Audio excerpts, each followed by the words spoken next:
नमस्कार दोस्तों। अगर हम एक नई सोच और नई शुरुआत के साथ कोई भी काम करें तो उसे करना मुश्किल नहीं होता। बस हमें अपनी आदतों को बेहतर बनाना होता है और एक अच्छी सोच के साथ अपनी ज़िंदगी को जीना होता है। हमारी आज की कहानी भी इस बात पर आधारित है, जिसका नाम है फ़ोन फ्रेंड की तेज़ किरण प्रिया की आंखों में पड़ती है। प्रिया बहुत ज़्यादा परेशान हो जाती है और कहती है, अरे ये धूप की किरण कहाँ से आ गई? मुझे तो ये बिल्कुल भी नहीं पसंद है, इसको मेरे को जल्दी से बंद करना होगा। इसी तरीके से प्रिया अपनी सुबह की शुरुआत करती थी। प्रिया जल्दी से उठती, अपने सारे घर, अपने रूम के जितने भी दरवाजे हैं वो बंद करती, खिड़कियाँ बंद करती, पर्दे डालती और अपने बिस्तर पर आके बैठती और एक नोवेल लेके बैठती, कहानियों वाली ऐसी ही जो उसको पसंद थी। साथ में अपना टेडी बियर रखती और उसका सबसे लोकप्रिय चीज़ प्रिया का, जो कि है फ़ोन। वो फ़ोन तो उसका पसंदीदा चीज़ है। फ़ोन का कवर डिज़ाइन करती है। अब उसका जो फ़ोन होता है वो तो काफ़ी ज़्यादा अच्छा होता है, पर इसके साथ उसका फ़ोन कवर भी तो अच्छा होना चाहिए। इसके लिए प्रिया क्या करती है कि वो कुछ स्टिकर्स लेती है, क्यूट, स्माइल, हैप्पी और इमोजीज़ के, उसको चिपकाती है फ़ोन के पीछे उसके कवर पे। और डिज़ाइन करने के बाद अब प्रिया को तो सुबह ऐसा करना चाहिए था कि सुबह की किरण जब उसके कमरे में आए तब उठ के ब्रश करने के बाद उसको बाहर टहलना चाहिए, खुली हवा में सैर करनी चाहिए, ताकि उसकी सेहत भी अच्छी बनी रहे और उसका दिमाग भी तरोताज़ा रहे। पर इसकी जगह प्रिया जो है अपने रूम में बैठ के फ़ोन कवर डिज़ाइन करती है। भाई ये बात तो वाकई में काफ़ी ज़्यादा अजीब है। यहाँ पे ये समझना चाहिए कि उसको फ़ोन का कवर को नहीं सजाते हुए बाहर सुबह टहलना चाहिए, वॉक करके आना चाहिए, ताकि उसकी सेहत भी अच्छी रहे, उसका दिमाग तरोताज़ा रहेगा तो पढ़ाई लिखाई में वो काफ़ी ज़्यादा अच्छा भी अपनी पढ़ाई कर पाएगी। ये भी बात सच है कि आजकल के बच्चे इन बातों को समझते क्या हैं, बस उनके लिए तो एक सिर्फ एक जोक है। प्रिया का जो फ़ोन होता है वो पूरी तरीके से सुंदर दिखता है, आगे से तो होता ही है और पीछे से भी पकड़ने में अच्छा लगता है। तो प्रिया का मन करता है कि क्यों ना एक सेल्फ़ी ले जाए। तो प्रिया अंधेरे में अपनी सेल्फ़ी लेती है और एक छोटी सी लाइट जला देती है, ताकि थोड़ी सी रोशनी में उसकी सेल्फ़ी अच्छी आए। वो पूरी लाइट जला के नहीं रखती। अब यहाँ पे प्रिया को ये समझना चाहिए कि सुबह का समय बहुत ही ज़्यादा ज़रूरी होता है पढ़ाई लिखाई के लिए, तो उसको अपनी पढ़ाई लिखाई पे ध्यान देना चाहिए, अपनी बुक्स किताबें वगैरह निकाल के पढ़ना चाहिए। उसकी जगह प्रिया फ़ोन निकाल के अपनी सेल्फ़ी ले रही है। और सेल्फ़ी क्यों ले रही है? अपने दोस्तों को दिखाने के लिए कि आज तो मैं इंस्टाग्राम पे अपनी सेल्फ़ी डालूँगी, लेकिन तो बहुत ही ज़्यादा अच्छी लगूँगी, मैं बहुत ज़्यादा क्यूट भी लग रही हूँ, अच्छी लग रही हूँ। तो इसी तरीके से प्रिया अपना 1 घंटा अलग अलग सेल्फ़ीज़ लेने में फ़िल्टर्स इस्तेमाल करके गाना गा के अपना इंस्टाग्राम पे वीडियोस बना के डालती रहती है। प्रिया को बाहर की दुनिया से कुछ लेना देना नहीं होता है कि बाहर के लोग क्या करते हैं, किस तरीके से अपनी पढ़ाई लिखाई पे ध्यान देते हैं, किस तरीके से अपनी पढ़ाई को महत्व देते हैं। इस बात को तो प्रिया समझती भी नहीं थी, उसको तो बस उसका फ़ोन ही प्रिय था। अब यहाँ पे देखते ही देखते बहुत समय बीत जाता है।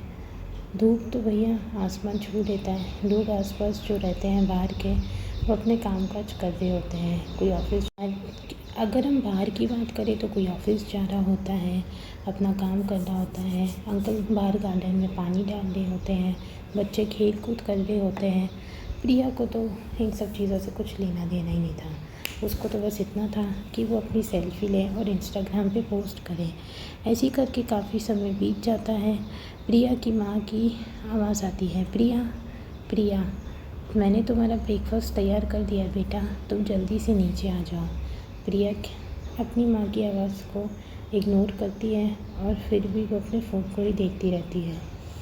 इसके बाद प्रिया की माँ 4 बार और आवाज़ लगाती है, प्रिया बेटा, मैंने तुम्हारा फेवरेट आलू का पराठा बनाया है, तुम जल्दी से नीचे आ जाओ और खा लो और अपनी पढ़ाई लिखाई पे ध्यान दो, चलो जल्दी से। प्रिया कहती है, हाँ माँ, मैं थोड़ी देर में आ रही हूँ, आप अब मेरा नाश्ता लगा दो। तो माँ जो होती है प्रिया की, वो नाश्ता को लगा देती है। कि माँ नाश्ता लगा देती है और कहती है कि प्रिया बहुत समय हो गया है, तुम अभी तक नीचे नहीं आई हो, आखिर तुम कर क्या रही हो। प्रिया की माँ को थोड़ा सा गुस्सा आता है तो माँ के उसको देखने के लिए ऊपर जाती है और माँ कहती है कि प्रिया तुमने अपना दरवाज़ा क्यों बंद कर रखा है, इसे जल्दी से खोलो। प्रिया गेट खोलती है तो माँ उसको देख के हैरान रहती है, कहती है अरे तुमने इतने पर्दे क्यों डाल के रखे हुए हैं, आखिर क्या बात है। माँ देखती है तो प्रिया कहती है कि माँ तुम क्या देखना चाहती हो, मैं अपने रूम में अपना काम कर रही हूँ, तो मुझसे क्या मतलब है, मुझे तुमसे कोई बात नहीं करनी।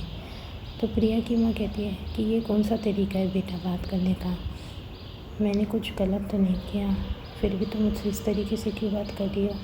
तो प्रिया कहती माँ आप जाओ, मेरे को नाश्ता नहीं करना है। पूछती है कि प्रिया तुमको नाश्ता क्यों नहीं करना है। तो प्रिया कहती है कि माँ मेरी इच्छा नहीं कर रही है, आप जाओ, मैं अपना बहुत ज़रूरी काम कर रही हूँ। तो प्रिया की माँ कहती है कि कौन सा ज़रूरी काम है, मैं भी तो दे, मुझे भी बताओ, मैं तुम्हारी उसमें कुछ मदद कर सकती हूँ। तुम अपनी पढ़ाई लिखाई कर रही हो ये तो मुझे नज़र नहीं आ रहा, पर तुम कर क्या रही हो। तभी फ़ोन की आवाज़ आती है, रिंग रिंग रिंग रिंग। पूछती है कैसी आवाज़ है, ये आवाज़ कहाँ से आ रही है। तो माँ देखती है कि तेज़ अंधेरे में से एक रोशनी चमकती हुई दिखती है फ़ोन की, ये तो फ़ोन में से आवाज़ आ रही है। प्रिया की माँ पूछती है बेटा प्रिया तुम क्या कर रही हो, अपनी फ्रेंड के साथ फ़ोन पे बात कर रही हो या तुम पढ़ाई लिखाई के बारे में बात कर रही हो। तो प्रिया अपनी माँ से झूठ कहती है, वो कहती है कि माँ मैं अपनी फ्रेंड से फ़ोन पे पढ़ाई लिखाई के बारे में ही बात कर रही हूँ। तो प्रिया की माँ सवाल करती है पर इतने अंधेरे में क्यों, तुम रोशनी भी तो जला सकती हो ना। तो प्रिया की माँ कहती है कि इतने अंधेरे में अगर तुम बात करोगी अपनी फ्रेंड से पढ़ाई लिखाई के बारे में तो इससे तो तुम्हारी आँखें ही ख़राब होंगी, तुम स्क्रीन पे देखती रहोगी, ये तो ज़रा भी अच्छी बात नहीं है ना बेटा, तुम्हें अपनी सेहत का ध्यान रखना चाहिए। तो प्रिया कहती है कि माँ फालतू की बात मत करो, मुझे सब कुछ बिल्कुल पसंद नहीं कि आप मुझे हर बार टोकती रहती हो, ये है वो है, मुझे ज़रा भी अच्छा नहीं लगता है, आप अपने काम से मतलब रखा करो। आपको तो पता है कि मैंने आपको बोला था कि मेरे लिए नाश्ता लगाओ तो आपने लगा दिया। तो प्रिया की माँ कहती कि हाँ बेटा मैंने नाश्ता लगा दिया है, तुम आ जाओ नीचे करने के लिए। तो प्रिया कहती ठीक है माँ मैं आती हूँ। प्रिया की माँ चली जाती है और उसे कुछ भी नहीं कहती है, क्योंकि प्रिया की माँ जानती है कि अगर वो कुछ कहती तो प्रिया कुछ भी नहीं समझती, इसलिए उसकी माँ उसको उसके हाथ पे ही इस तरीके से छोड़ देती है। तो चली जाती है, पर इसका क्या, प्रिया जो अपनी हरकतों से बाज नहीं आती वो इसी तरीके से बर्ताव करती है अपनी माँ से, जो कि ज़रा से भी अच्छे संस्कार नहीं है। और ये दिखाता है कि प्रिया कितनी बदतमीज़ है और अपनी माँ को रिस्पेक्ट भी नहीं करती। वो ये भी नहीं समझती कि उसकी माँ ने सुबह जल्दी उठ के उसके लिए ब्रेकफास्ट बनाया, उसने वो भी खाने से मना कर दिया। इस तरीके से प्रिया हर रोज़ यही करती और अपनी माँ को भेज देती। माँ काफ़ी ज़्यादा परेशान हो गई थी उसकी ये हरकतें देखते हुए। बाकी लोग भी बाहर के भी उसे कुछ नहीं कहते और प्रिया और माँ अकेले ही दोनों रहते थे, तो कौन ही उसको समझाता कि आखिर क्या सही है और क्या गलत है। प्रिया की जो माँ होती है वो किचन में चली जाती है। अब यहाँ पे प्रिया जो होती है वो पूरी आज़ादी के साथ अपने रूम में बैठ के आराम से फ़ोन चला रही होती है, इंस्टाग्राम देख रही होती है, रील्स वगैरह देख रही होती है कि क्या वीडियोस आई हैं, क्या नई चीज़ आई है, वो सब चीज़ों को ट्राई करती है, फ़िल्टर्स लगा लगा के फ़ोटो पोस्ट करती है। माँ के फ़ोन में भी एक नोटिफिकेशन आता है, प्रिया ने आज एक नई फ़ोटो डाली है, आज मैं बहुत ही ज़्यादा सुंदर लग रही हूँ।